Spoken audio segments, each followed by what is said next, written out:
Oke, baik. Baik, saya mulai aja. Bismillahirrahmanirrahim. Assalamualaikum warahmatullahi wabarakatuh. Waalaikumsalam Selamat warahmatullahi pagi, wabarakatuh. Pak Faizal. Salam Pagi. kenal. Saya Ruli, Pak, kakaknya Lini. Ya, Jadi Mas memang, Ruli. ya, saya memang meminta bantuan adik saya untuk coba mendapatkan informasi gitu, Pak, dari salah satu rekan kerjanya sebenarnya. Kemudian untuk memperoleh data terkait dengan tesis saya untuk Ya, pertumbuhan bisnis sendiri gitu, Pak. Nah, salah satu responden yang saya minta tentunya dari sektor perusahaan pendanaan, dalam hal ini mungkin venture capital, seperti itu, Pak. ya. Dan mungkin Bapak udah dapat tornya, Pak, ya, terkait dengan pertanyaan-pertanyaan yang ingin saya Oh ajukan gitu iya, ya. ada tornya ya. Ya baik Pak, nanti jadi mungkin Bapak. sifatnya nanti semi structure, mungkin bisa nanti ada proses pengembangan di luar pertanyaan yang sudah diberikan oleh Bapak, seperti itu. Baik gitu Pak, mungkin langsung aja Pak ya, dari nomor 1, mohon dibantu Pak menceritakan terkait dengan Cakrabuana Venture ini sendiri gitu Pak, tujuan didirikannya apa dan bagaimana historinya seperti itu Pak. Oh, lebih ke Cakrabuananya ya. Ya boleh. Kalau Cakrabuananya berdiri tahun 2016. Kebenaran saya masuknya di 2019 ya. Ya. Jadi kalau pendiriannya memang lebih ke modal Ventura. Jadi kalau memang pemahaman mengenai modal Ventura, biar kita bisa satu persen sampai di mana menurut Mas Ruli seperti apa Kalau nih? dari saya sih yang saya tangkap dari venture capital itu ya mungkin membantu para startup gitu Pak untuk dari sisi pendanaan seperti itu Pak. Jadi sebenarnya nggak hanya pendanaan sih, nanti kalau misalnya memang sudah masuk gitu ya, mungkin dari sisi advice-nya juga baik dari sisi finance maupun teknik pengoperasian dari sisi strategi bisnisnya juga seperti itu Pak. Mungkin itu pemahaman saya Pak. Ya sebenarnya gini, kalau bicara modal Ventura tidak terlepas dari pengawas ya, dari otoriti regulasi itu ada OJK. Nah, memang OJK itu dia tahap awal itu sebagai dasar hukum itu melanjutkan di 2011 kalau salah waktu itu dilanjutkan dengan POJK 35 sampai 34, 35, 36, 37, 34 sampai 37. Nah, ini sebenarnya transisi mau melihat boleh Ventura itu nanti arahnya kemana. Karena awal Polda Ventura itu kan lebih cenderung awalnya ke pembiayaan, spiritnya memang equity, tapi prakteknya lebih banyak ke pembiayaan. Karena struktur fundingnya kan masih belum cocok lah ya. Ya, karena gini, kalau modal Ventura karena memang dari asalnya itu memberikan equity. Nah, equity kan sifatnya long term. Nah, sedangkan ketika company-nya sendiri, perusahaan modal Ventura ini institusi yang memang dia harus membiayai dirinya juga. Seperti biaya operasional dan lain-lain gitu kan ya. Nah, ini banyak yang memang pada saat awal belum matching nih. Karena kalau memang bicara equity pure, itu kan dia long term income, dividen atau daripada saat nanti pull out, dari divestasi berupa capital gain. Nah, sedangkan si modal Ventura sebagai perusahaan yang ada di Indonesia, karakter di Indonesia, ini kan ada biaya operasional. Nah itu tahap awal sampai dengan saat ini pun juga memang lebih banyak, hampir 69% sebentar kalau salah. Itu lebih banyak ke pembiayaan.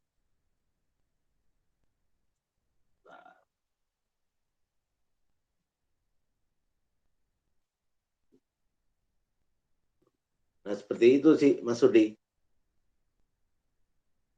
Berarti sebenarnya kalau Bapak baru bergabung 2019, sebenarnya background Bapak apa tuh Pak sebelumnya Pak? Mungkin kalau boleh diceritain.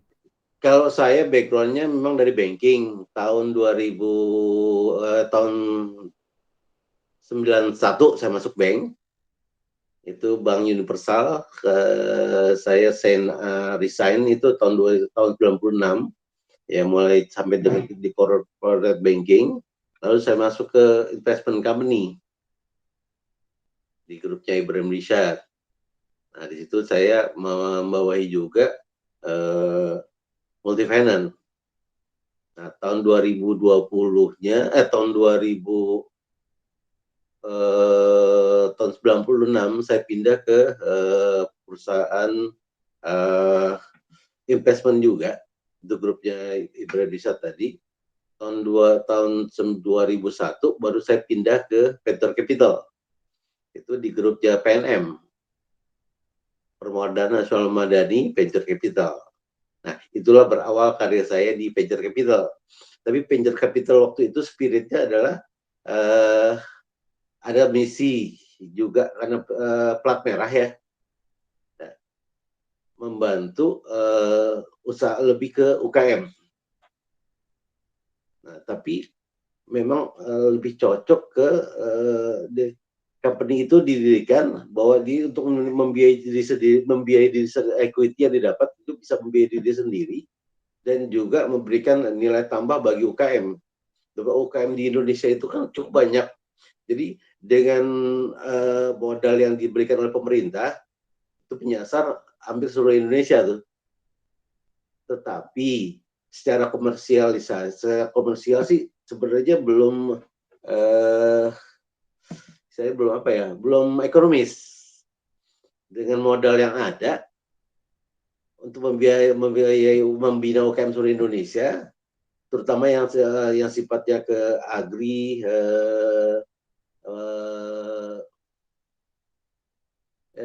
yang basic lah ya, agri, peternakan. Ini dengan average rata-rata 1 miliar ke 2 miliar. Kalau memang saya itu ada contoh di Manado, itu kopra. Juga ada di Kupang, itu perikanan. Dengan biaya rata-rata 2 miliar, itu untuk ongkos pengawasan saja, nah ini kan sudah nggak bisa nutup nih. Ya, bayangkan dengan 2 miliar ada di Kupang, sekali balik aja pulang balik untuk pengawasan itu tidak worth it dengan income yang didapat nih. Pada saat itu memang masih mencari bentuk di PNM-nya. Di Manado juga sama, kopra, pengolahan kopra. Jadi di sana sama ada juga yang saya itu ada di Cilacap, ini perikanan juga. Jadi kalau saya lihat perjalanannya itu memang dari tahun 2001 saya masih mencari bentuk Ventura yang cocok seperti apa. Nah, sampai lahirlah POJK 34 sampai 30 sampai 37. 35 pendirian, 34 pendirian, 35 itu penyelenggaraan bagaimana Ventura ini beroperasi di Indonesia. 36, 37 lebih kepada tata kelola dan pengawasan. Nah, itu bertransisi itu, Mas. Nah, dulu pas saya ceritakan yang terakhir saja lah ya, tahun 2000 dengan POJK 2012, waktu itu saya sebelum pindah ke Cakra, saya masih gabung di Kresna Ventura dari tahun 2019 sampai dari tahun 2019 Mas, 2011 2000, ini 5 tahun sebelumnya lah, 5 tahun sebelumnya dari tahun 2022. Nah, 2017-an itu coba dari situ saya pindah 2000, bukan pindah sih, masih dual di Kresna juga sebagai direksi, di Cakra sebagai komisaris. Nah, jadi kalau kita kembali lagi, itu tadi tanya historikalnya ya, background saya gitu. Nah, untuk mendirikan perusahaan modal Ventura ini acuannya kalau kita lihat di BOJK 35 itu memang kegiatan usaha, kegiatan pembiayaan yang berbentuk penyertaan saham, obligasi konversi, pembiayaan usaha produktif, kegiatan usaha lain, dan berbasis fee. Dipisah tuh, udah dipisah antara Ventura Syariah dan Ventura konvensional. Kalau sebelumnya ini semuanya masuk ke konvensional.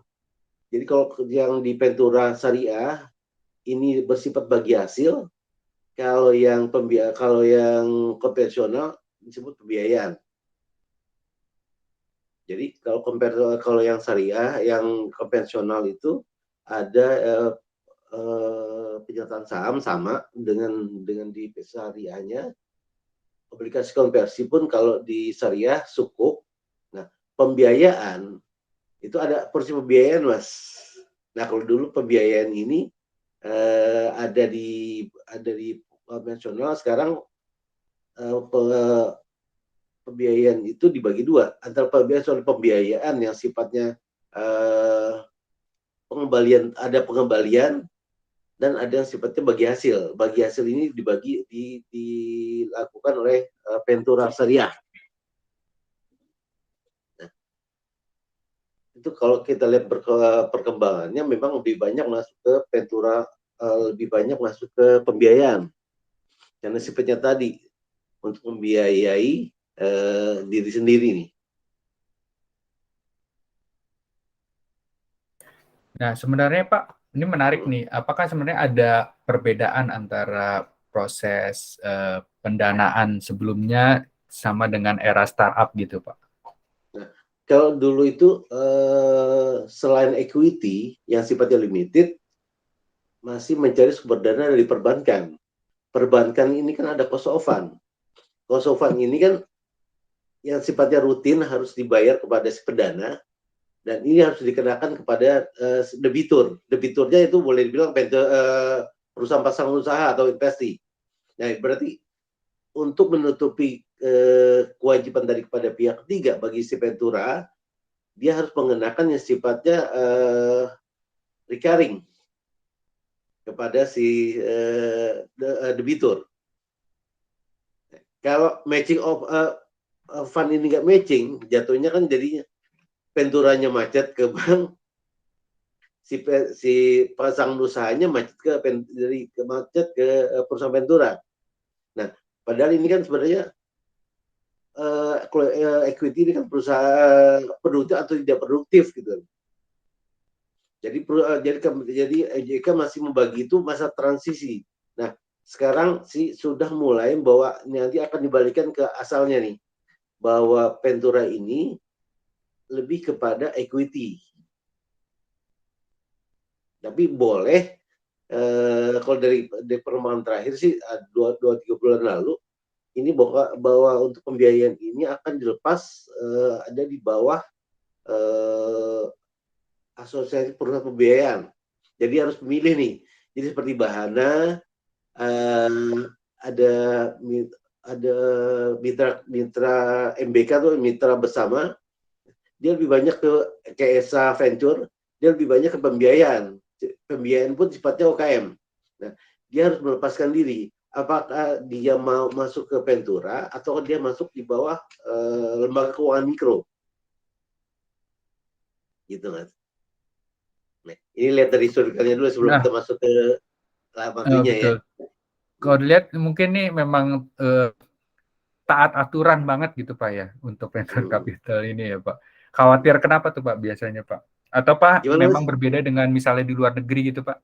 Misalnya saya lihat nih kayaknya kok taat aturan banget gitu ya. Memang benar-benar harus mengacu ke peraturan gitu Pak ya. Kalau operasional venture capitalnya di sini atau memang berbeda dengan di luar seperti itu Pak? Nah, di Indonesia ini yang sifatnya memberikan suatu nilai tambah lebih pinjaman, pembiayaan kan harus dikontrol di bawah ada suatu otoritas pemerintah yang mengontrol itu agar tidak ada pihak yang dirugikan nih. Dalam hal ini semuanya decentralized di OJK. Ya. Beda sama private investor ya. Nah, OJK itu bikin aturan, yaitu di POJK 35 dia membagi bahwa produk-produk yang ada di venture capital ini penyertaan, bagi hasil atau obligasi konversi itu ada kolektibilitas.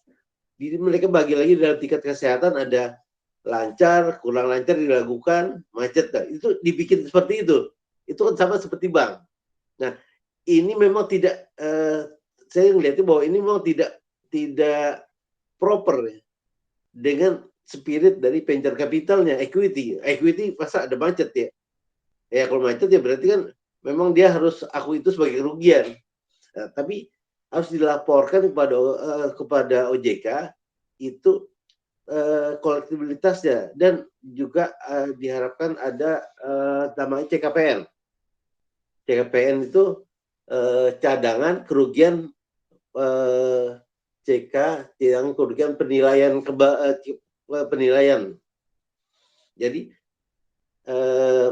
kalau yang sifatnya penyertaan memang dia tidak diatur bahwa harus ada pencadangan. Tapi obligasi maupun pembiayaan itu harus ada pencadangan. Nah, kalau kita lihat venture capital yang real capital kan ya mestinya sih tidak perlu dicadangin, tidak ada kolektibilitas. Bahkan yang pembiayaan di venture capital itu disarankan ada jaminan.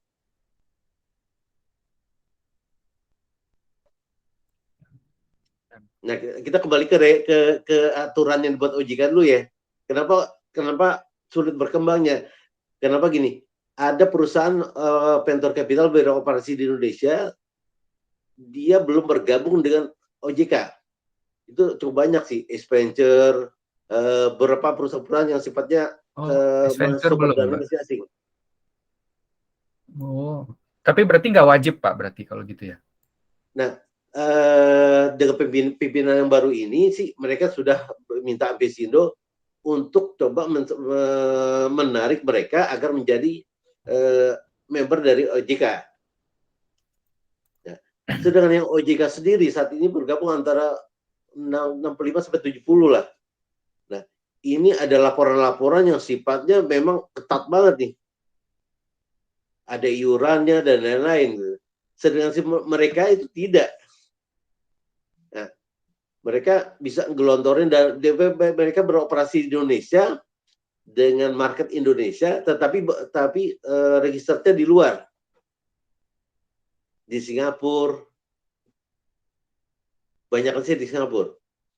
Ini problemnya cukup klasik, masalah double tax, perizinan yang memang agak ribet gitu kan ya. Nah, itu kalau berarti kita itu lihat makanya banyak startup yang milih ya udah cari aja modal di Singapura gitu Pak ya, mungkin ya, karena nggak ribet gitu ya. Nah, pembiayaan modal payroll yang ada yang terregister di OJK banyak memang yang boleh dibilang masuk ke pembiayaan.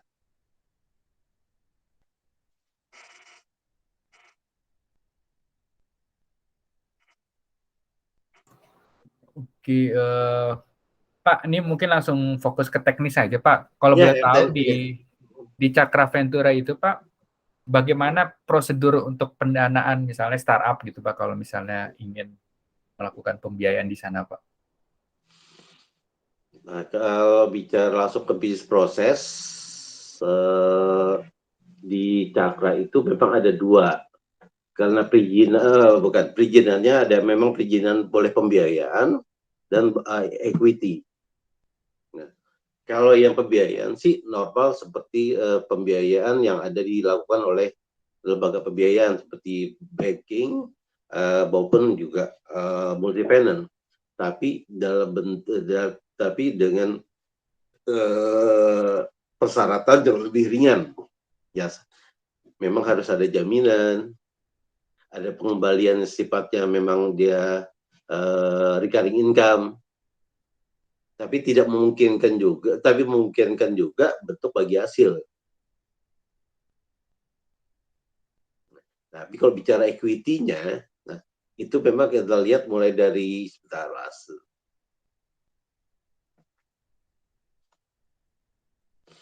Nah, kalau yang dari equity itu memang kita lihat sektornya dulu nih.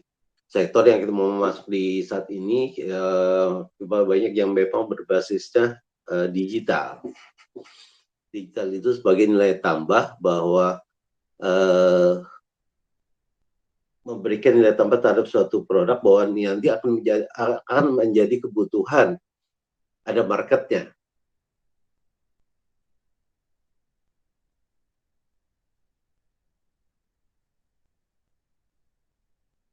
Tapi kalau yang konvensional di Cakra nggak ada Pak ya? Konvensional itu ada gini, kalau di POJK-nya itu memang pada pembiayaan itu minimal 15% diberikan kepada dalam bentuk penyertaan atau obligasi konversi. Lebihnya boleh dalam bentuk pembiayaan. Tapi itu adalah batasan minimum yang disyaratkan oleh si otoritas. Tadi pertanyaan gimana, Mas? Itu Pak, misalnya apakah selain yang tadi non-digital atau perusahaan konvensional, berarti di Cakra bisa Pak? Nah, saat Atau ini masih portofolionya ada? bisa. Contoh kita ada misal pembiayaan kepada sifatnya invoicing. Dia dia sebenarnya market dia bisa ke bank, tapi memang dia belum bankable. Tetapi kita lihat prospek bisnisnya itu bisa kita secure mitigasi risikonya. Contoh dia supply pakan ternak ke suatu industri. Nah, ada tagihannya rata-rata 3 bulanan. Ya. Ini salah satu contoh ya. Kalau dia menunggu 3 bulan lagi, modal untuk beli bahan bakunya kan limited. Berarti dia harus, kalau 3 bulan, berarti dia harus 3 kali 3 bulan working capital dia harus siap. Nah, itu bisa dibiayain diberikan pembiayaan oleh si Pedro Ventura. Kalau di leasing namanya factoring. Hampir mirip. Jadi, tagihannya dia misalnya tinggal 80%. 20% udah dibayar uang muka, 80% ini dibiayain oleh si Ventura misalnya bisa 90%, bisa 70%. Dia dapat cash, biasanya umumnya langsung kepada si pemilik tagihan yang membayar tagihan. Nah, itu dari sisi pembiayaan sebenarnya banyak skemnya. Lain juga misalnya untuk yang lagi jalan ini adalah kerjasama dengan untuk bisnis kuliner, makanan. Ya boleh bilang ada warung makan lah. Bagaimana debitur itu bisa memiliki usaha dengan melalui pembiayaan dipadankan dengan dana yang dia punya. Contoh misalnya gini, suatu pembiayaan untuk membangun usaha warung makan itu butuh dana 150 juta. Ya, misal 20% disiapkan oleh dia, sisa 80% disiapkan oleh si Ventura Capital. Nah, ini boleh dengan pola bagi hasil. Bisa juga dengan pola pembayaran tetap, misal dari income.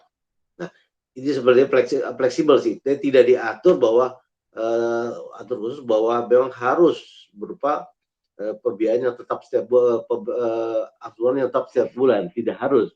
Jadi lebih bisa fleksibel intinya, dengan syarat yang memang kalau di aturannya memang pembiayaan itu harus ada jaminan. Tapi prakteknya memang kadang-kadang, bukan kadang-kadang sih, agak susah menerapkan peraturan yang ada di OJK-nya. bahwa harus ada jaminan sekian persen berupa benda apa gitu, aset apa.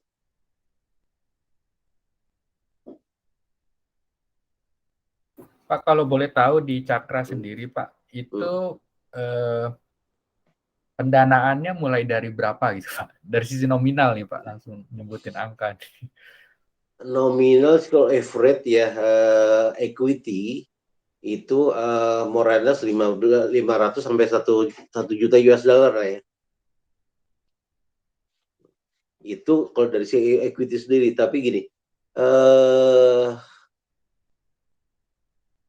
kita juga bisa join equity menjual kepada partner lain nih, siapa yang mau berkolaborasi dengan kita. Bisa ada suatu bisnis, prospeknya oke lah, semuanya kita analisa oke. Nah, ini juga kita tawarkan kepada partner yang memang berupa investor ataupun juga kepada venture capital lain join.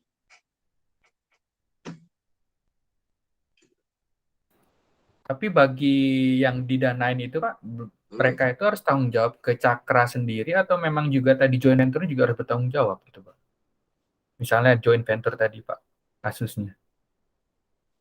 Kalau kasusnya, nah itu proporsional ya. Karena risikonya adalah ke equity kan risikonya tidak kembali. Iya, betul, Ya, bisa.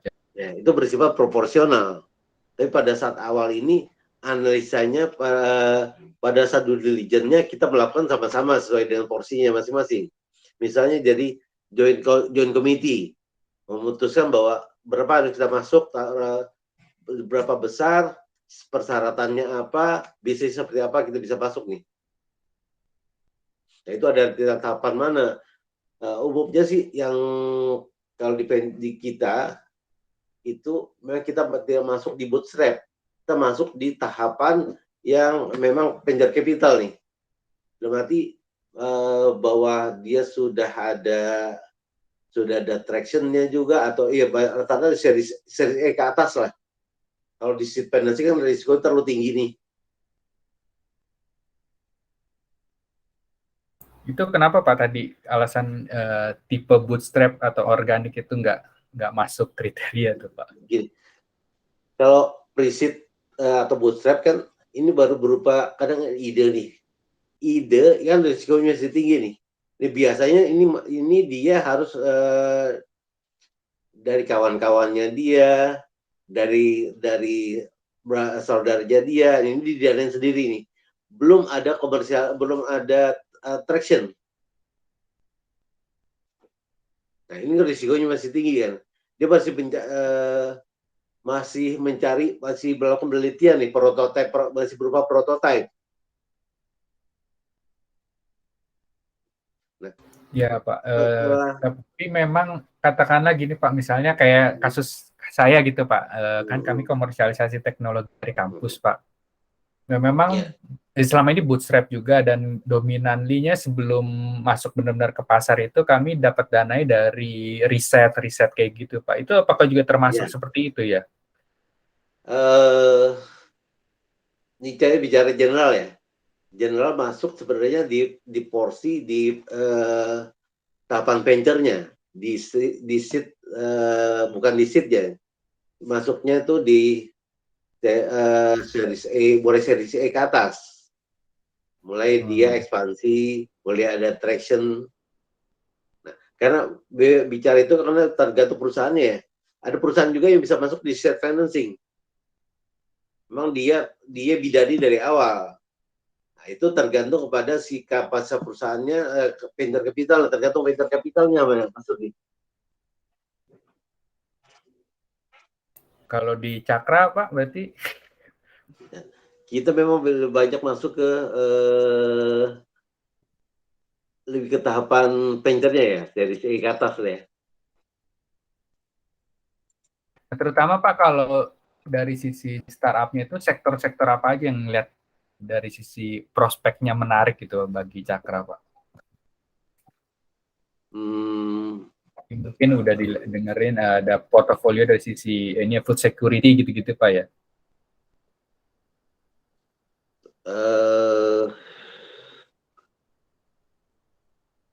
kita juga ada di banyak juga di F&B, kita ada juga di agri, di teknologi, fintech ya.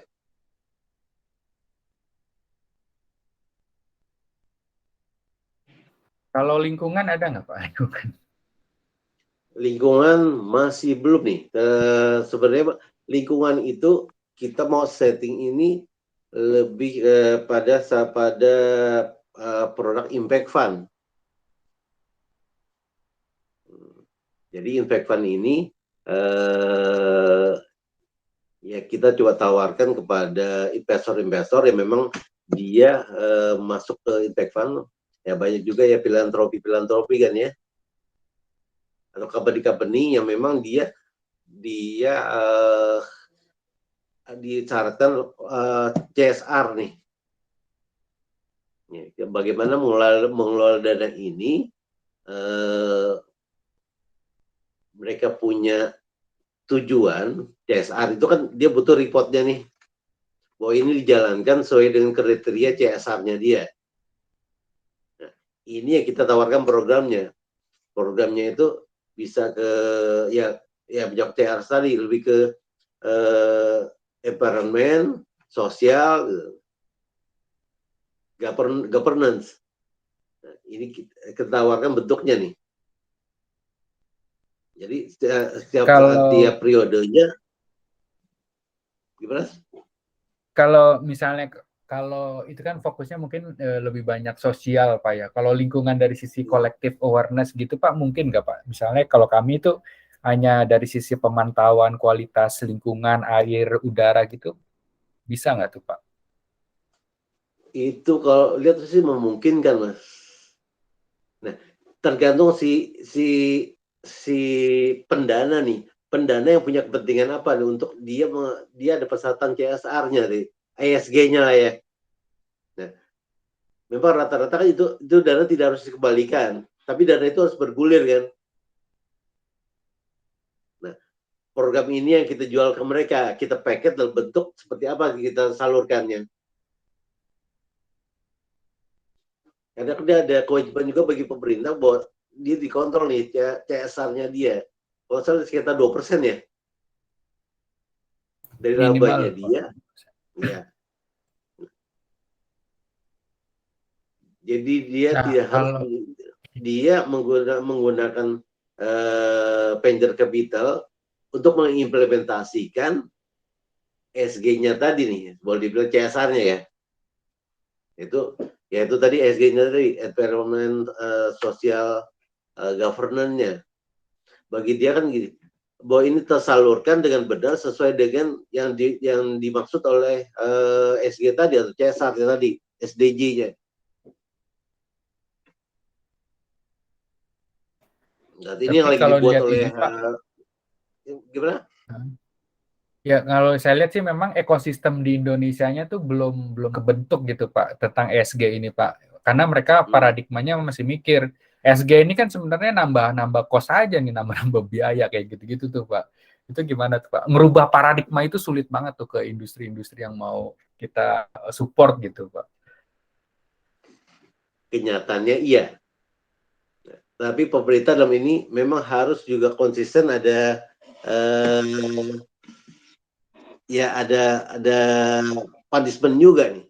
Karena Indonesia orang kita itu kalau tidak ada punishment-nya dia bisa ada punishment dia akalin kan.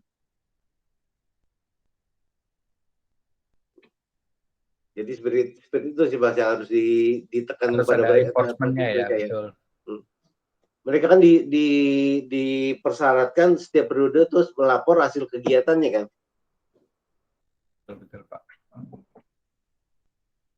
Nah kalau ini Pak misalnya katakan perusahaannya itu targetnya pemerintah, apakah menarik Pak?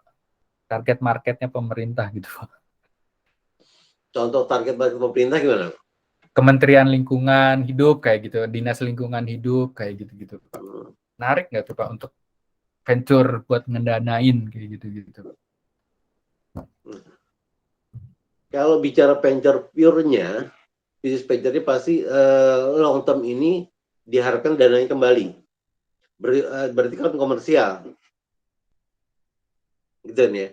Nah, tapi satu sisi juga komersial ini bisa dipadukan untuk menyalurkan dana-dana dari pihak yang memang berkewajiban tadi untuk mensupport ESG tadi tuh. Kalau bicara venture capital harus bagi gitu. Venture capitalnya pada saat dia memberikan pendanaan, ujungnya adalah walaupun jangka panjang kan harus ada balik.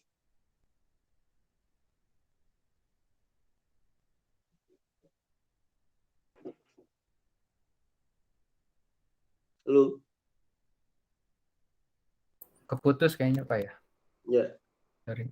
Nah, lanjut Pak. Saya izin off cam aja Pak ya, khawatir sinyalnya jelek. Oh ya, biar ini ya. Biar lancar. Ya.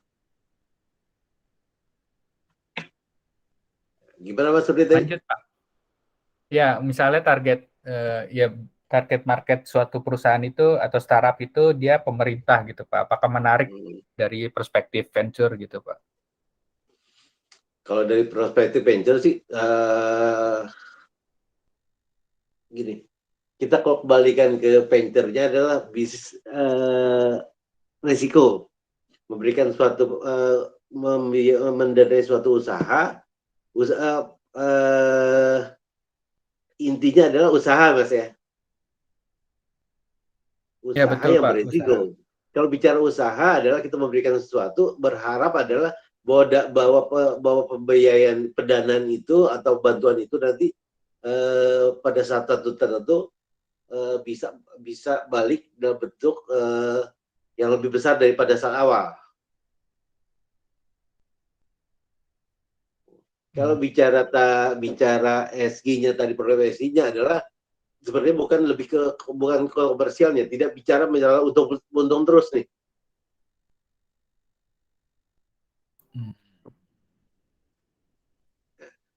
Balik lagi tergantung pada sumber dana, Mas.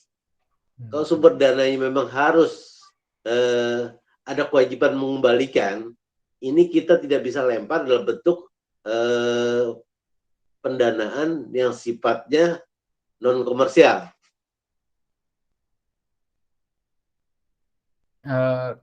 Mungkin ini Pak, maksudnya tuh katakanlah misalnya pemerintah tuh ada program ya walaupun memang via tender gitu Pak ya. Nah, tapi kami coba mendekatinya dari sisi yang lain gitu, misalnya via e-katalog kan bisa juga gitu. Apakah mungkin kan tuh Pak untuk bisa dipendanain kayak gitu? Kalau tender mungkin agak berat gitu Pak ya, karena kan itu apa namanya ya sistem tarung gitu, bertarung. Tapi kalau misalnya pendekatannya beda mungkin bisa dilakukan kayak gitu Pak. Mas agak lebih ini lagi. Saya kurang nangkep nih. Nah, jadi misalnya kan kami itu sebenarnya salah satu target marketnya pemerintah Pak ya, Kementerian Lingkungan Hidup, Dinas Lingkungan Hidup gitu ya. Nah, rencana tuh kami coba deliver produk yang lebih masif gitu ya, produksi massal, tapi memang berusaha untuk tidak melalui tender gitu, karena kalau tender mungkin agak berat. Nah, yang menjadi masalah karena targetnya ini pemerintah itu kan nggak pasti gitu Pak ya, dananya. Kadang-kadang rencana di awal gede, tapi tiba-tiba pas realisasi alasannya dipotong lah dananya atau refocusing dan lain-lain. Jadi dari awal misalnya setahun misalnya ada 12 ternyata jadi 2 kayak gitu-gitu Pak.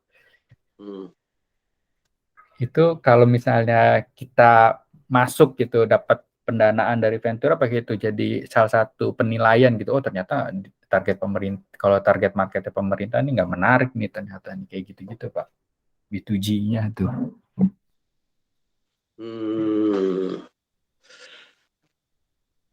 Lihatnya memang dari ada angle yang berbeda nih Mas.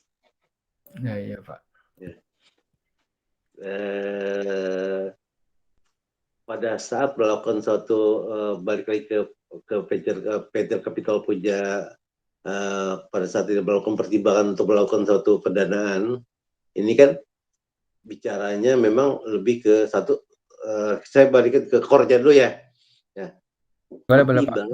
Pertimbangan si pendana, investor pada saat mendana itu yang dilihat adalah pertama target pasar nih.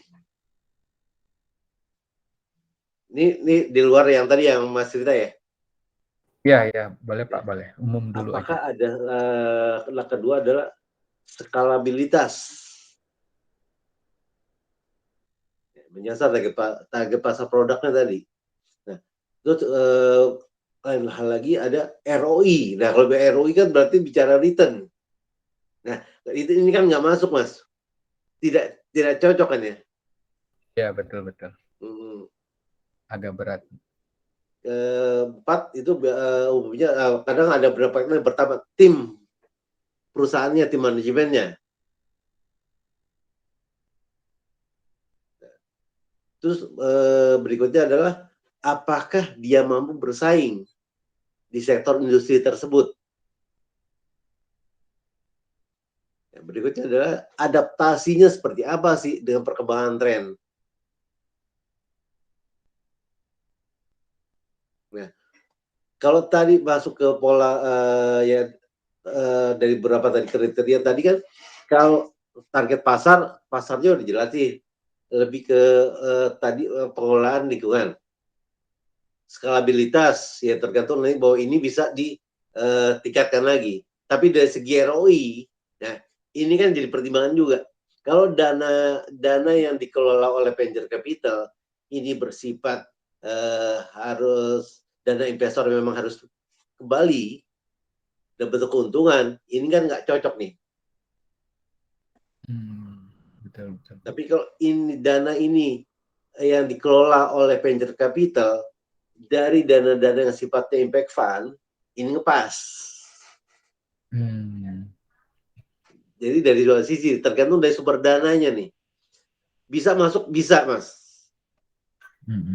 Tapi tergantung dari sumber dana yang memang dari dapat.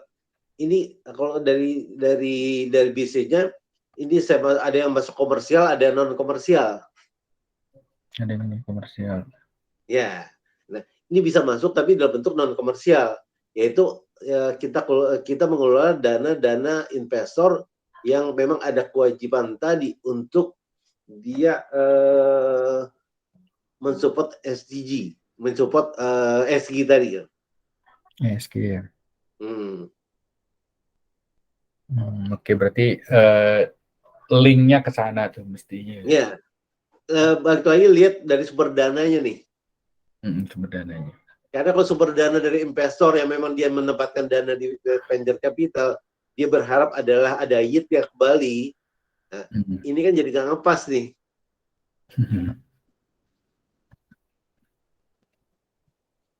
Istilahnya matching open lah ya. Iya, betul Pak.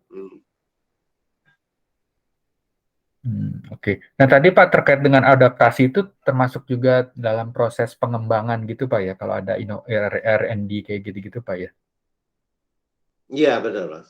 Ya, adaptasi di apakah bisnis itu bertahan, bagaimana ketahanan bisnis itu terhadap pesaingnya nih.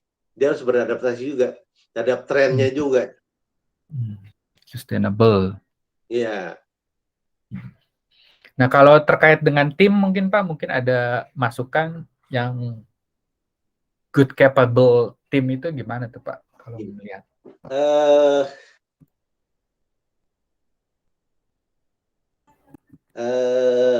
Yang bisa menjalankan bis itu kan bis itu bisa running karena timnya banyak sekarang yang memang selain tadi masalah support dana yang terbatas, timnya nggak kompak juga.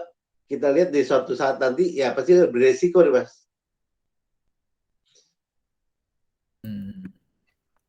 Dia paling nggak bukan paling tidak, dia harus memahami bisnisnya nih. Orangnya benar-benar orang red person nih.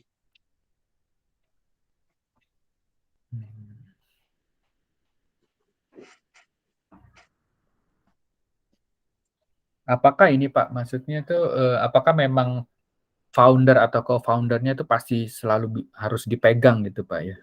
Berarti ya? Itu mutlak. Dia lihat bahkan beberapa vendor capital lihat tim manajemennya siapa nih yang merunning company ini.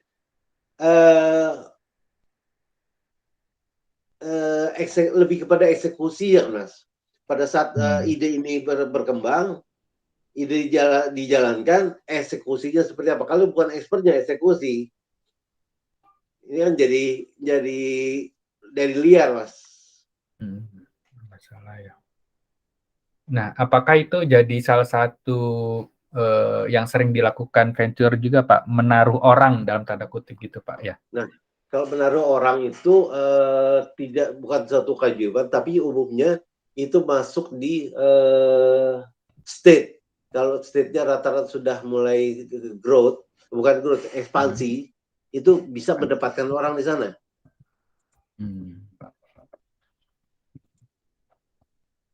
Kalau yang early stage gitu mungkin enggak ya Pak? Early stage itu tetap dipantau, tetapi tidak masuk ke manajemen. Laporan perkembangan bisnisnya, dia punya GWM-nya, kita pantau bagaimana dia implementasi di lapangan. Biasanya itu frekuennya dilakukan berapa kali Pak? Setahun gitu katakanlah. Kalau tidak menempatkan orang. Ada yang sebulan sekali, 1 bulan. ada yang 3 bulan sekali, tergantung scale bisnisnya nih. Tapi biasa gini, yang masukin orang yang memasukkan partner ke sana itu rata-rata startup yang sudah antara 2 sampai 4 tahun ya. Ya setelah udah laporan keuangannya bisa diaudit. Biasa kita mendapatkan CFO di sana. Audit eksternal kayak gitu-gitu ya Pak? Auditnya harus eksternal ya? Iya. Lebih memonitor cash flow-nya nih. Ya biasa kalau seri A ke bawah tuh lebih monitor yang sifatnya report-report yang kita bisa lihat nih. Karena dari sisi dana pun juga beda ya antara seri A, seri B, seri C kan angkanya beda-beda tuh. Iya betul Pak. Semakin tinggi semakin ketat berarti gitu Pak. Iya. 3 bulan sekali, sebulan sekali berarti memang bisnisnya tuh udah benar-benar growth, udah jalan Pak ya, karena setiap bulan harus dipantau terus. Ya. Kalau bilang gini, yang dia tuju adalah jumlah GWM kan. Ini kan harus dimonitor nih di lapangan. Traction-nya seperti apa?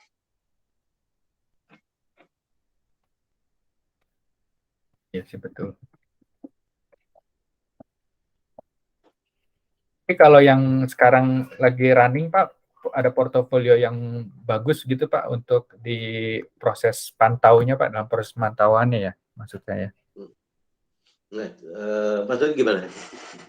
Yang portofolio Cakra sekarang itu bagus, apakah ada contoh yang bagus gitu untuk dalam proses pemantauannya seperti apa? Contoh ada FNB, ini dia menginisiat produk ya sebenarnya masuk ke seed financing sebenarnya, antara pre-seed sama seed financing. Nah, dia makanan frozen food ya. Frozen. Kita lihat dari sana bahwa dia bisa memecahkan masalah orang yang butuh untuk tadi masalah kecepatan, masalah waktu tidak batas, bisa juga dia ekspor keluar nih. Orang yang kangen dengan produk-produk lokal, produk-produk Indonesia, orang Indonesia yang ada di luar. Ya, itu bagaimana menjual ini berupa kemasan yang sifatnya bisa long term, bisa dipaku atau ditors. Nah, ini misalnya dijual ke pasarnya di Eropa yang banyak orang Indonesianya di sana, ataupun juga orang luar yang memang merasakan masakan Indonesia, atau di Amerika. Nah, ini kita kita monitor dia jumlah pelanggannya ini dengan media tadi sosial, misalnya kita menggunakan YouTube, menggunakan Instagram, ya kita ada marketingnya lah ya, yang memang mempromotkan itu nih, mengendorse itu. Oh, di sisi. Di situ kita lihat perkembangannya seperti apa nih. Apakah bisa menghadirkan solusi untuk meningkatkan dia scale up dia punya produk Ya. Ya. Selama dia bisa memecahkan masalah tadi, kedua menghadirkan solusi, ketiga marketnya nih. Marketnya ini masih lebih cenderung yang sifatnya bergerak atau yang memang sempit nih. Kalau saya lihat tadi kita masuk ke sana memang market cukup besar. Ini kalau pasar ekspor banyak di luar ini kan memang dia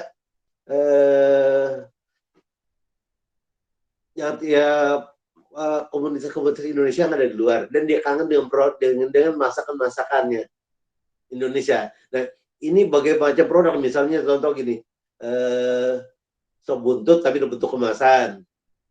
Terus ada ayam taliwang bentuk kemasan. Ini kalau bilang cocok, kalau langsung saya ke produknya adalah juragan. Juragan. Ya. Berarti memang ya tadi marketnya mesti growth kayak gitu-gitu Pak ya. Nah itu udah kita monitor traction-nya nih. Perkembangannya seperti apa sih? Perkembangannya linear ataukah multiple gitu kan ya? Yang diharapkan oleh si venture capital kan bukan linear kan ya? Ya, growth terus, eksponen ya Pak. Ya, growth. Nah, growth ini peak-nya di mana? Peak-nya kan tergantung pasar. Kalau pasarnya kecil, pasti traction-nya pada saat tertentu dia akan decline. Karena pasti follower akan masuk nih. Nah, kita juga lihat itu juga. Itu juga satu pertimbangan. Apakah dia bisa menghadirkan solusi? Pasarnya seperti apa sih? Pasar bergerak atau pasarnya sempit? Kita monitor traction-nya tadi nih. Akhirnya biasanya kita juga masukin tim. Kadang-kadang tim ini jadi prioritas juga.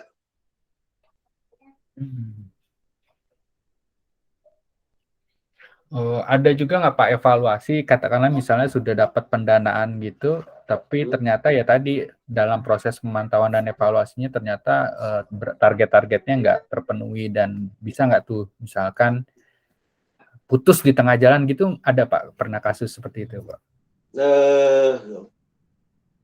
Putus kalau memang ternyata nanti kita lihat nih, memang ini masih bisa berkembang atau sudah tidak. Kalau sudah tidak berarti kita harus cut loss. Ya. Kalau dia masih bisa berkembang kan kita tetap ada komunikasi kepada kita masukin ke komunikasi kan.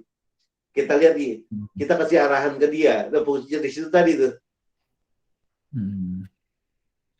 Fungsinya kita mungkin kita mensinergikan dengan kita punya partner yang lain. Kita kasih arahan bahwa caranya harusnya seperti ini ya. Di situ salah satunya adalah memberikan panduan atau insight buat manajemen lah ya. Nah itu apakah ya sebelum proses cut loss dan lain-lain gitu Pak, apakah misalnya kayak ada proses adanya SP surat peringatan gitu ada Pak di sana Pak? Nah kalau bicara regulasi itu dipersyaratkan ada SP1, SP2, SP3, tapi itu sebenarnya bukan cocok sih, itu sebenarnya lebih ke pembiayaan. Kalau dia tidak bayar, kemungkinan yang akan macet, kita ada SP. SP itu fungsinya adalah, kalau Anda tidak beresin, ini second way out-nya berupa jaminannya, ini pasti akan bermasalah nih nantinya, akan kita eksekusi. Tapi kalau ini berupa equity, ini kan sifatnya kerjasama kan? Ya betul. Beda sama tadi. Kalau tadi dia minjem uangnya harus kembalikan, kalau ini saya masuk ke bisnisnya.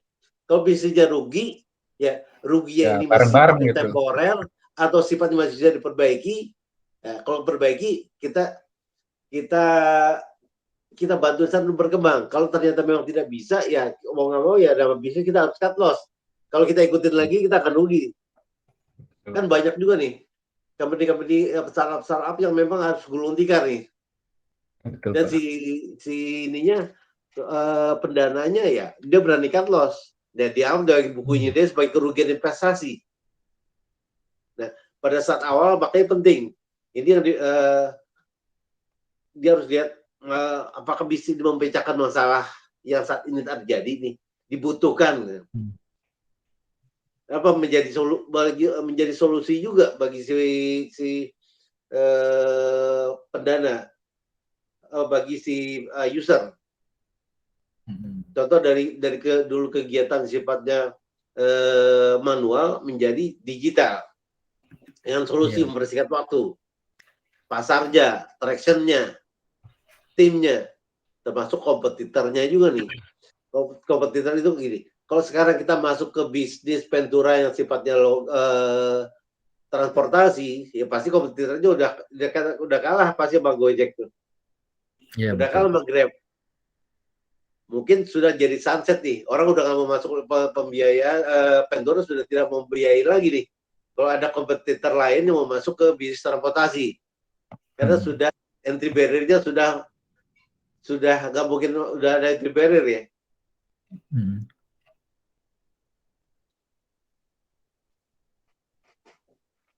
Bisa sih, bisa ya. Karena kalau kita ada perusahaan startup yang mau masuk ke bisnis transportasi, ada beberapa.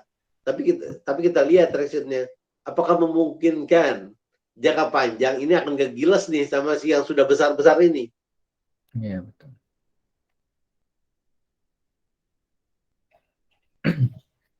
Nah, itu apakah analisisnya para startup juga mesti harus menjelaskan gitu, Pak, atau memang nanti ditolak aja? Oh, ini mah nggak perlu pada penjelasan, udah ditolak aja. Pada saat dia ngajuin ke Pentura, ya, itu kita lihat ada state-nya ada di mana nih. Tadi kan ada di bootstrap, ada pre-seed, ada seed financing. Nah, pada saat awal pasti kita akan lihat nih kalau di seed financing dari investment feedback-nya. Jadi harus dipersiapkan idenya, timnya, marketnya, budgetnya seperti apa. Bisa. Jadi dia bisa kasih penjelasan kepada si pendana. Dia bilang tadi, dengan produk ini, dengan yang dia ciptakan ini akan memecahkan masalah yang ada di masyarakat menjadi suatu kebutuhan. Menjadi suatu kebutuhan ya. Bisa. Dia memecahkan solusi yang ada saat ini, misalnya stuck pembayaran dan sifatnya fisik menjadi digitalisasi. Ini kan solusi yang diciptakan mempersingkat. Tadi untuk mendapatkan suatu barang, untuk menjual barang, si user ini kalau zaman dulu kan ada pengepul 1, pengepul 2, pengepul besar, baru ke pedagang, baru ke user kan. Dengan adanya sistem solusi tadi, contoh ada berapa itu dia user si petani ini dilakukan oleh Sayurbok ya kalau salah ya. Sayurbok ini dia memotong mata rantai tadi nih, sehingga barangnya menjadi murah. Ini kan solusi yang tawarkan kan ya.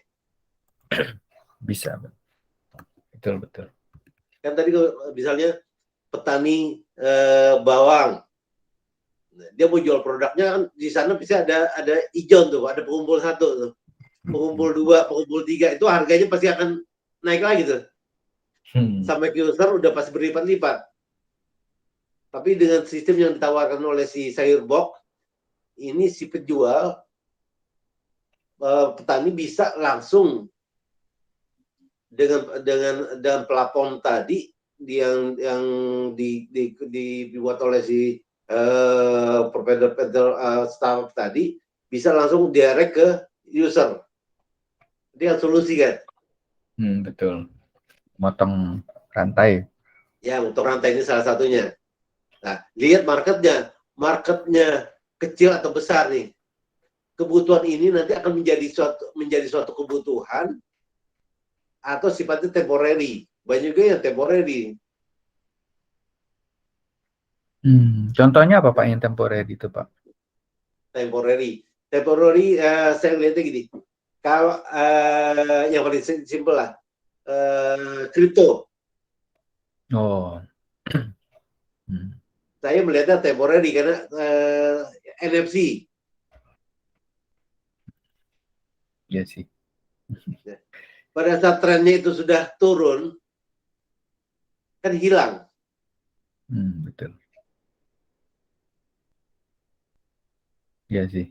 Jatuh banget sekarang lagi, banyak yang jatuh. Iya. Itu kan ya kalau saya lihatnya yang orang-orang dulu ya, ini kan uang palsu kan. Cuma di NFC ini membuat barang menjadi suatu yang langka sehingga barang itu menjadi valuable.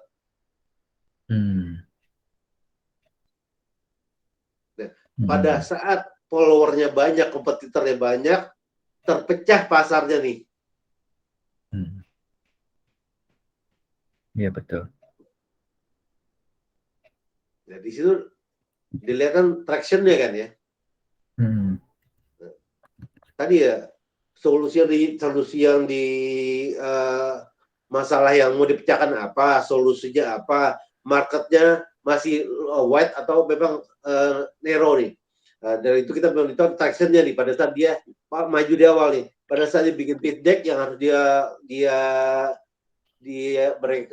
si startup yang dia harus dipresentasikan ke Ventura itu mungkin ya solusi yang solusi yang masalah yang dia bisa pecahkan, solusinya seperti apa, marketnya di mana, ada traction atau tidak nih. Kalau yang memang masih di bawah seed tendency kan belum ada traction nih. Ya, betul. Traction kan seed A ke atas nih, yang sudah mulai ekspansi. Nah, timnya ini siapa? Kita mau lihat timnya ini background-nya dari mana nih? Kan juga ada beberapa yang masuk maju. Kita lihat timnya cabutan nih. Orang-orang yang punya expert ditaruh jadi founder. Iya. Tadi pada saat kita interview dia, nah, ini mulai ketahuan nih. Dia masuknya kapan, apakah dia yang membidani atau dia dipakai namanya. Ini sering terjadi nih. Oh gitu Pak, baru tahu saya itu Pak. Pinjam nama gitu ya? Banyak pinjam nama. Misalnya dia expert di kuliner. Dia mau bikin usaha yang sifatnya ya kuliner, tapi dia tidak ada orang yang memang jadi icon bahwa dia expert. Dia hire chef yang memang punya nama.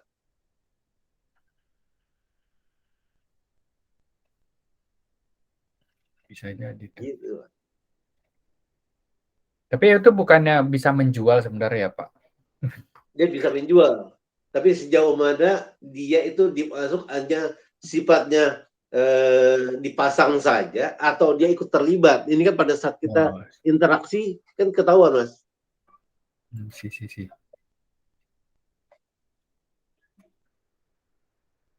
Ya bisa sih. Kelihatan nanti. Iya. Misalnya dia sebenarnya jadi advisor gitu Pak. Ya. Boleh tulis ini advisor saja, tapi jangan untuk meyakinkan si agar diterima dia punya proposalnya, dia masuk sebagai co-founder. Oh iya betul. Nggak bisa ya. Itu sering, bahkan bukan sering terjadi, bahkan terjadi banyak Mas. Timnya, kompetitornya siapa aja, dia bisa jelasin nggak? Karena dia mau masuk di sini, ya. Endingnya adalah finansialnya. Proyeksi bisnis dia tahun-tahun ke depan maunya seperti apa nih? Yang dirintis. jumlah dana yang dibutuhkan sampai dia yang diproyeksikan sampai dengan ini bisa jalan secara komersial. Makanya ada seed A, seed B, seed C, mana ada sampai G. Ini kan tahapan-tahapan kan ya. Kalau dia tidak bisa menjelaskan ini, ya kita bertanya, dia memahami nggak bisnis ini? Jangan-jangan berarti sebenarnya jangan gini, dia dari tahap E tadi baru ekspansi, mengenalkan produk ini baru mulai komersial, dia sudah minta yang B. Yang B ini kan sudah growth kan ya. Akhirnya nggak terpakai di dananya. Akhirnya dipakai untuk yang lain. Kalau sudah C, itu lebih cenderung kepada dia mau akuisisi gitu. Udah beda lagi ceritanya, Mas. Oh. Dia juga si startupnya pada saat dia masuk juga selain tadi Peter harus mengumpulkan tadi finansial dan lain-lain, juga kita perlu juga riset pasarnya, Mas. Dia harus bisa memetakan orientasi pasarnya dari segi demografisnya kemana nih. Iya. Nah, langkah berikutnya dia juga harus lengkapin legalitasnya nih. Ada juga yang bisa masuk, tapi baru berupa ide-ide aja. Ide-ide ini sudah dituangkan dalam bentuk pitch deck, tapi dia punya legalitas perusahaannya nggak jelas nih. Itu banyak juga, Mas. Kalau dia dapat dana, baru dia mau bikin ini menjadi suatu entity. Nah, ini kan agak jadi telur ayam bagi si Venturanya nih. Telur atau ayam. Kalau dia dapat dana, baru dia mau naikin ini menjadi suatu institusi.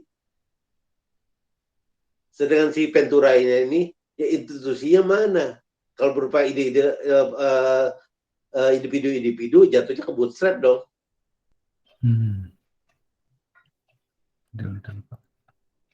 Ya katakanlah misalnya kayak saya Pak, itu sebenarnya kan saya tuh lebih fokusnya ke produk atau teknologinya ya. Mungkin saya juga kalau mau bagus memang harus ada orang yang paham terkait dengan evaluasi atau finance-nya kayak gitu-gitu mungkin Pak ya. Tidak harus mutlak, tapi CMO itu diperlukan pada saat memang sudah masuk tahapan tadi tuh, tahapan yang sudah komersialisasi. Nah, pada saat ini kan bisa tidak terlalu expert juga, tapi dia memahami dari segi finansial gini. Karena finansial ini kan suatu hal yang penting juga. Pada saat dia mau masuk, start sama endingnya, pada saat dia mau growth, itu dia butuh tahapan-tahapannya kan, bicaranya ke modal. Betul.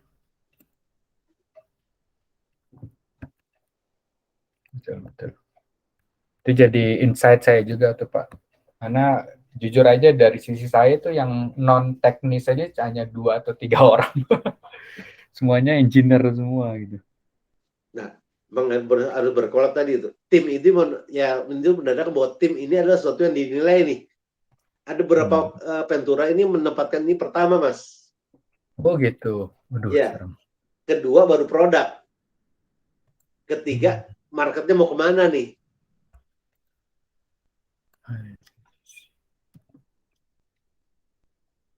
Karena gini, bagi Ventura dia pada saat dia distribusi dananya sih suatu hal yang mudah. Tapi yang paling sulit di Venturanya adalah pada saat divest. Pada saat dia exitnya ini, nah ini tergantung kepada timnya kan. Iya betul. Karena perusahaan itu pasti akan divest nih. Biasanya berapa lama tuh Pak? Kalau ya berarti kalau misalnya udah nggak growth, stagnan gitu-gitu Pak ya? Rata-rata tuh 5 tahun itu sudah mulai harus ada sesuatu yang dia bisa create monetasi dia punya bisnis. Kalau dalam waktu 5 tahun dia belum bisa monetasi, something wrong nih. Ini di cut off atau bisa diselamatkan.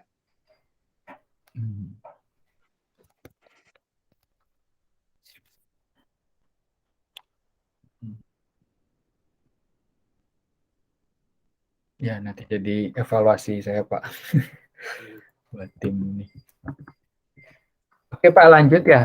Ini Pak terkait dengan ada yang nyebutin ya terkait dengan isu tahun depan juga yang resesi dan lain-lain, winter is coming, itu Bapak melihatnya seperti apa Pak isu ini?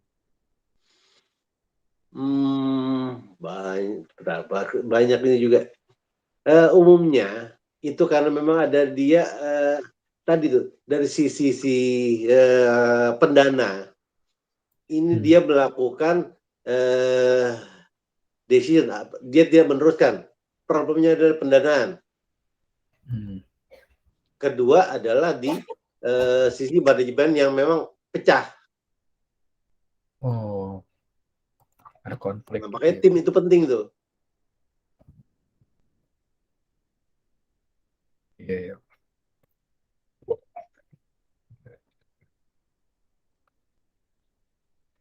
Bagi ya tadi kalau misalnya tadi terkait dengan banyak isu layoff sekarang saat ini, apakah itu juga jadi salah satu pertimbangan juga Pak buat evaluasi startup kayak gitu Pak? Ujungnya karena alasannya pasti adalah efisiensi. Efisiensi betul. Ya, karena gini, era bakar duit burning itu sudah tidak diminati lagi oleh si investor. Seluruhnya atau gimana Pak ini? Boleh dibilang tahapannya sudah beda ya sama 2-3 tahun lalu nih. Oh iya sih.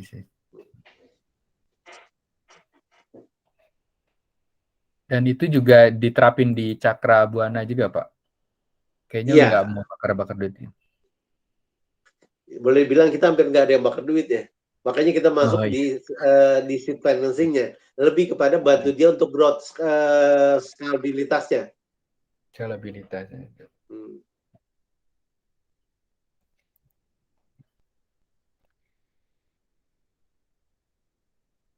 Dan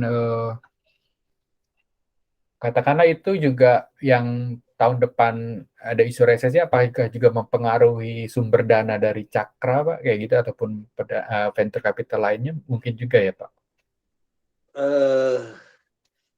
Gini, mereka melihatnya mulai lebih tidak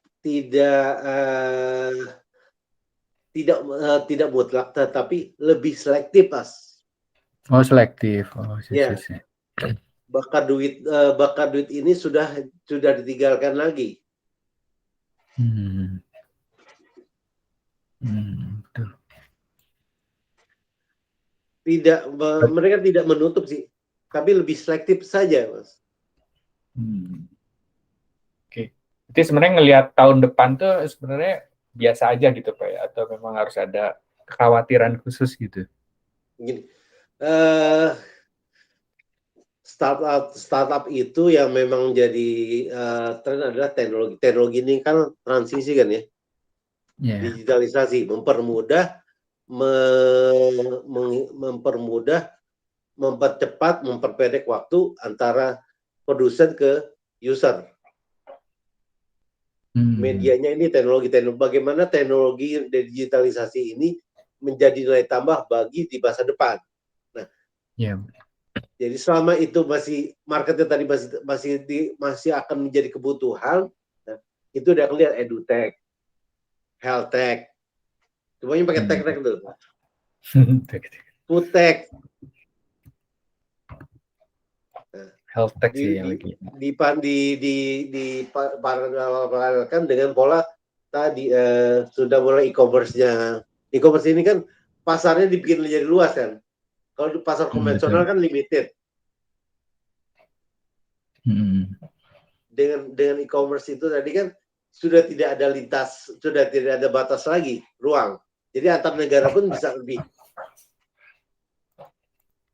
Bisa terkoneksi. Saya mau pesan sesuatu di luar ya tinggal pola SAS aja tadi kan. Iya betul Pak. Oke, lanjut Pak. Katakanlah misalnya, apakah venture Cakra dalam hal ini itu bisa juga menerima misalnya startup yang sudah diperoleh pendanaan juga menerima bank loan gitu Pak? Apakah nggak ada isu ya itu? Gini, tidak ada aturan yang melarang kalau sudah si startup punya pendanaan, sudah ada kreditur, tidak boleh masuk. Tapi lebih kepada apa ya istilahnya ya, gitu. Bankable dan non bankable nih. Kan bicara tadi banken ya. Kalau si startup sudah bisa ke bank, ini berarti dia sudah bukan startup lagi nih, Mas. Iya, karena udah profit dan lain-lain. Ya pasti si bank itu pasti akan mensyaratkan minimal 2 tahun harus untung. Iya betul. Nah ini kan bukan startup lagi nih. Nah, apakah dia masih mau ke venture capital? Karena venture capital ini relatif highly cost ya, karena high risk, high return.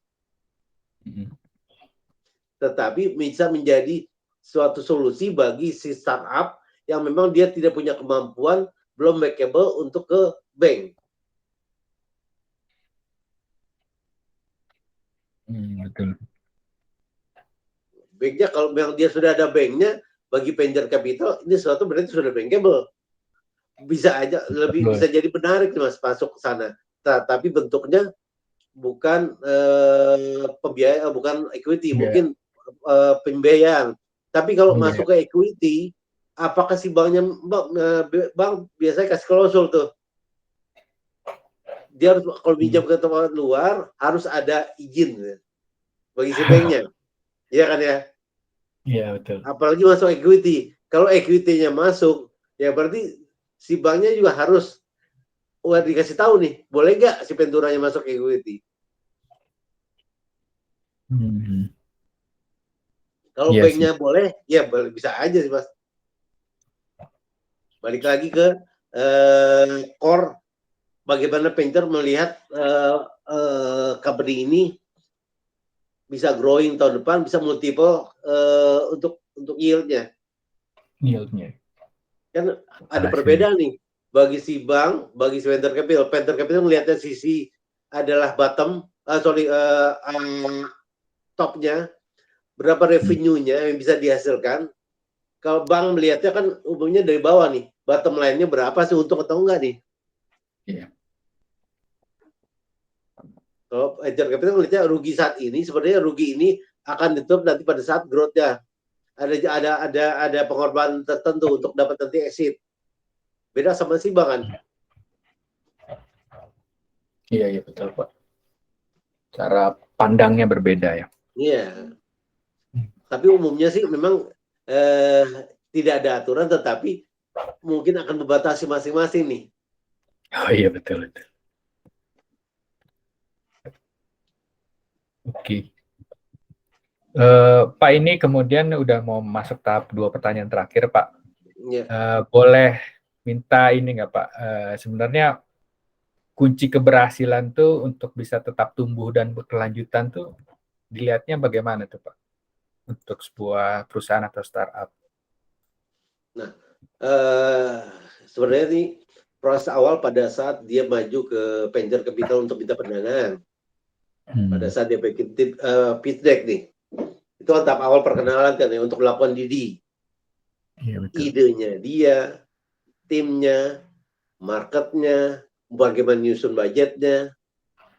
Yang itu kan dia tadi dengan masalah yang bisa dipecahkan, solusi pasar, tractionnya, kompetitor, finansial, riset pasarnya.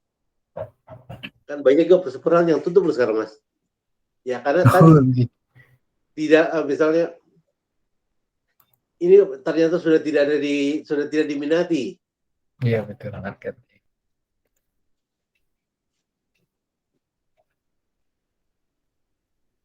Bisa jadi. Ya, memang tergantung marketnya lagi-lagi Pak ya. Ya, bahwa ini menjadi suatu gini, sesuatu yang bisa dimonetasi itu kan peluang bagi si venture capital untuk masuk. Kalau nanti sudah tidak, marketnya sudah decline, nah ini pada saat awal kan sudah bisa dilihat nih bahwa nanti akan banyak follower nggak? Kalau follower kan akan terbagi-bagi kan. Masih dapat kuenya nggak? Kalau kuenya tidak dapat nanti, ya ngapain diterusin gitu. Betul, betul. Contoh sekarang banyak orang yang saya bilang tadi masuk bisnis transportasi, ya sudah telat ya. Iya, betul, betul. Ya, kalau Market masuk sekarang kayak edutech, ke health tech, Altek. agritech juga masih terbuka nih.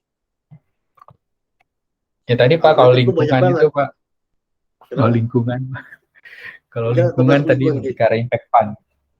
Lingkungan itu memang beda di sourcesnya nih. Sesuatu yang menarik juga, tetapi marketnya juga menarik juga. Karena ada suatu pemerintah di sana support juga, bahwa ada kesadaran dari company-company juga bahwa seluruh aktivitasnya kan hubungan dengan ESG. Hmm. Nah, ini harus ada konsisten dari si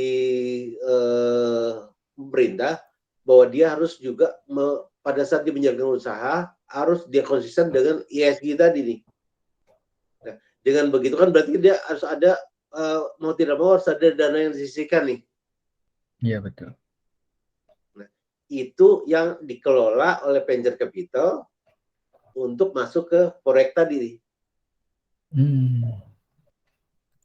Karena kalau itu sumber dananya dari komersial tadi, dari investor yang sifatnya dia naruh, menyerahkan dana ke venture capital untuk dikelola sehingga dia dapat untung. Nah, ini Nah. nggak pas kan, Mas? Oh, oke, oke. Tapi kalau investor-investor tadi filantropi, ada juga filantropi kan ya. Nah, ini dia tidak ada kewajiban untuk mengembalikan dana. Yang diharapkan adalah bahwa ini ya sifatnya ada sosialnya, ada efek dampak ke lingkungannya. Dampak lingkungan, iya, Jangka impact panjang fund. bagi company, terutama perusahaan kayak perusahaan tambang, polres, hutanan yang sifatnya ya kayak dia perusahaan sawit. Nah, ini kan dia ada kewajiban kan, Mas, Iya. untuk mengendalikan lingkungan.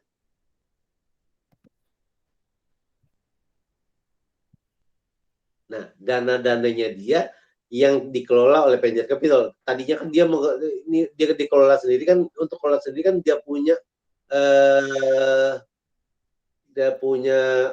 manpower mungkin limited nih. Iya, betul.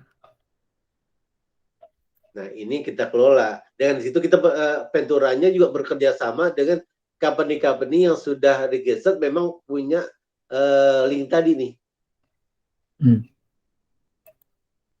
Di Bisa. sini bahwa Venturanya bertindak sebagai fasilitator, melaporkan apa yang memang dana ditempatkan, bahwa dananya sudah terdeliver sesuai dengan tujuan dari ESG tadi nih, CSR-nya. Iya, betul. Kan banyak perusahaan tambang, itu ada kewajiban, perusahaan kehutanan, sawit, perikanan juga. Tapi umumnya sih company-company yang memang ada hubungannya dengan lingkungan tadi ya. Iya, betul Pak, lingkungan. Contoh lah contoh itu di Charoen Mokpan. Charoen Mokpan itu ada kewajiban juga, dia harus memberdayakan masyarakat ini dia memberikan ayam untuk dibesarkan di breeder ya. Iya, di breeder. Breeder itu dilakukan oleh si masyarakat dengan dididik oleh dia, telurnya diambil. Nah, itu kan ada pemberdayaan kan, Mas? Iya, betul Pak.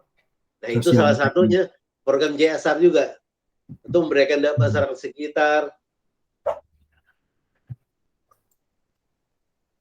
Oke. Oke Pak, get it Pak. Nah, ini terakhir Pak, mungkin nih pertanyaan terakhir dari saya Pak.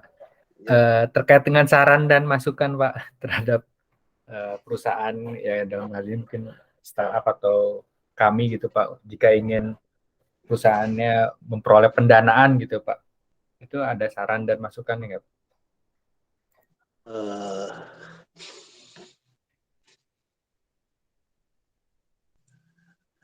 Sarannya sih satu, timnya pasti timnya itu memang timnya yang punya masing-masing di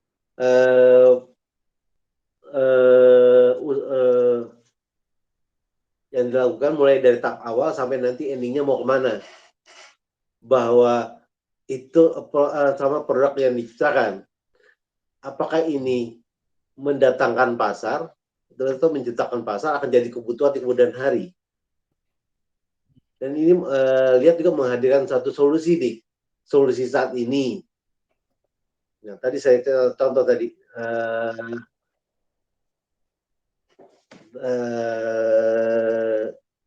apa ya, kita masuk yang paling gampang apa tadi ya, memotong layer lah. Betul. Misalnya menghasilkan dari sampah menjadi sesuatu yang sifatnya bisa jadi added value. Contoh kayak briquet, sampah menjadi gas metan. Gas metan ini bisa nanti ya seperti itu sih Mas. Jadi suatu kebutuhan, dan juga tidak terlepas ujungnya bisa jadi suatu yang komersial juga nih Mas.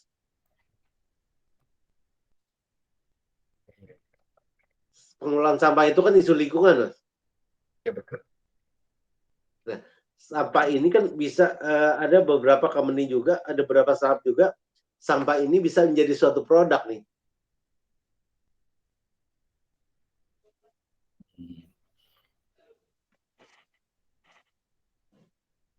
Bisa aja untuk pengembangan sih.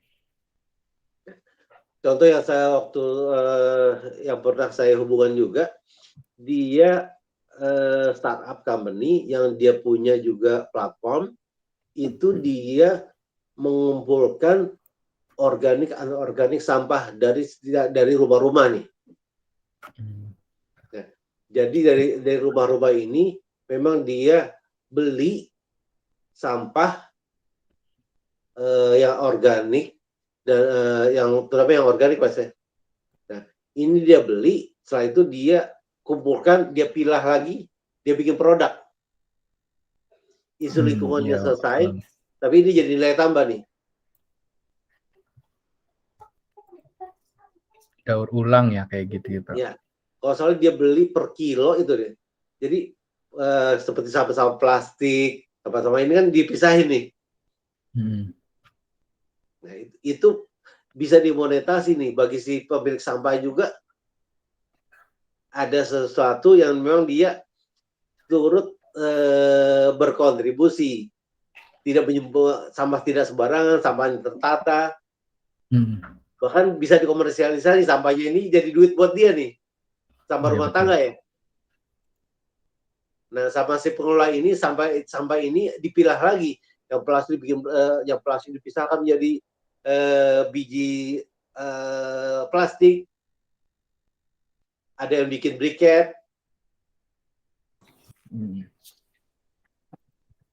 Itu salah satu contoh kan? Iya betul. Kan menjadi suatu kebutuhan nantinya kan? Ya waste management itu Pak. Ya, ini salah satu waste managementnya juga. Nah di hal yang memang Mas Ruli lagi kelola ini, lihat sisi itunya juga nih. Menjadi suatu kebutuhan yang sifatnya ujungnya bisa dimonetasi juga nggak? Iya betul. Satu, si pemerintahnya tertolong, masyarakat tertolong.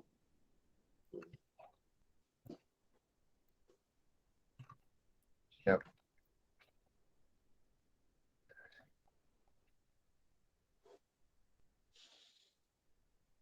Kita coba brainstorming dulu sama tim Pak dengan ide-ide develop baru.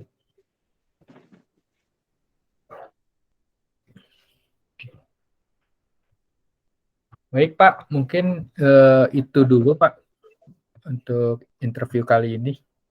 Iya. Ya, nanti kalau misalnya kalau ada data yang kurang, mungkin nanti saya bisa kontak Pak Faisal lagi ya buat menambahnya. Siap. Baik, saya matikan dulu rekamannya.